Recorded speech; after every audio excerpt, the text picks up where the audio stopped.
अस्सलाम वालेकुम my YouTube family, उम्मीद है आप सब ठीक ठाक होंगे और अपने घरों में अपनी फैमिली के साथ खुश और आबाद होंगे।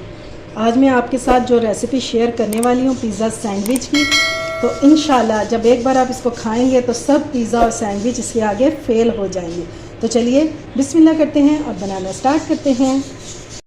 अच्छा जी, तो सबसे पहले हम बाउल में डालेंगे हाफ़ कप पानी और ये नीम गर्म पानी है।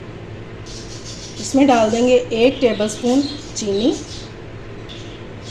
1 चुटकी हम इसमें नमक ऐड करेंगे और अब हम इसमें ईस्ट डाल देंगे 1 टेबलस्पून। ठीक है, ये 11 ग्राम का पैकेट है, इजीली आपको मार्केट से मिल जाएगा, ये डाल देंगे। और आपने खुला हुआ पैकेट जो है वो यूज़ नहीं करना। इसको हम मिक्स कर देंगे और इसको सिर्फ 5 मिनट के लिए हमने कवर करके रख देना है इसी तरह से। ये देखें जी, ईस्ट जो है ये बहुत अच्छे से राइज़ हो चुका है। तो अब इस टाइम पे हमने इसमें डाल देना है 1 टेबलस्पून ड्राई मिल्क पाउडर। ये देखिए जी, ठीक है, इसको हम मिक्स करेंगे और अब हम इसमें डालेंगे मैदा, जिसे मैंने छान के रखा हुआ है, और ये है 2 कप मैदा।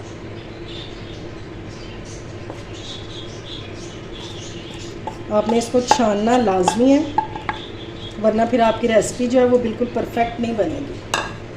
इसको हमने मिक्स करना है।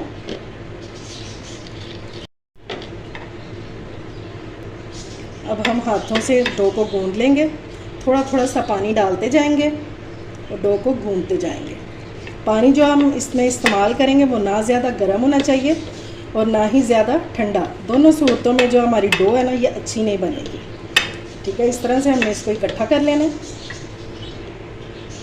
और इसको हमने निकाल लेना है काउंटर पे।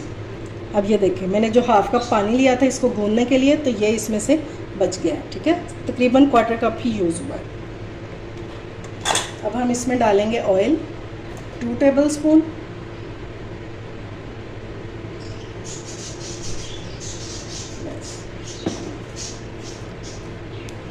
और इसको हमने अच्छे से गूंद लेना।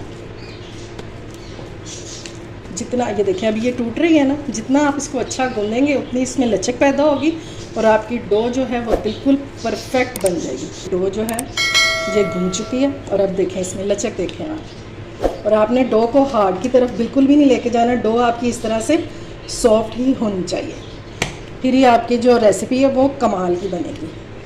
अब इसको हमने पेड़े की शेप दे देनी है। पैन, ये बॉल में मैंने डाला है 1 टीस्पून ऑयल। इसको हम टॉप पे लगाएंगे इस तरह से, और ये लो, ताकि ये ऊपर से ड्राई ना हो। और अब हम इसको कवर करके किसी भी गर्म जगह पे रख देंगे। ठीक है, जैसा कि अब गर्मियाँ हैं तो आप इसको काउंटर पे ही छोड़ सकते हैं। अगर आप ये रेसिपी सर्दियों में बना रहे हैं तो फिर आप इसको माइक्रो में या ओवन में किसी भी गर्म जगह पे रख सकते हैं, ताकि ये जल्दी से राइज़ हो जाए। इंशाल्लाह 1 से 1.5 घंटे में हमारी जो डो है ये बिल्कुल अच्छे से राइज़ हो जाएगी। स्टफिंग के लिए सबसे पहले हम पैन में डालेंगे 1 टेबलस्पून ऑयल और इसमें हमने डाल देना है 1 स्लाइस में कटा हुआ प्याज। प्याज को आपने बिल्कुल बारीक काट के डालना है, ये डाल देंगे।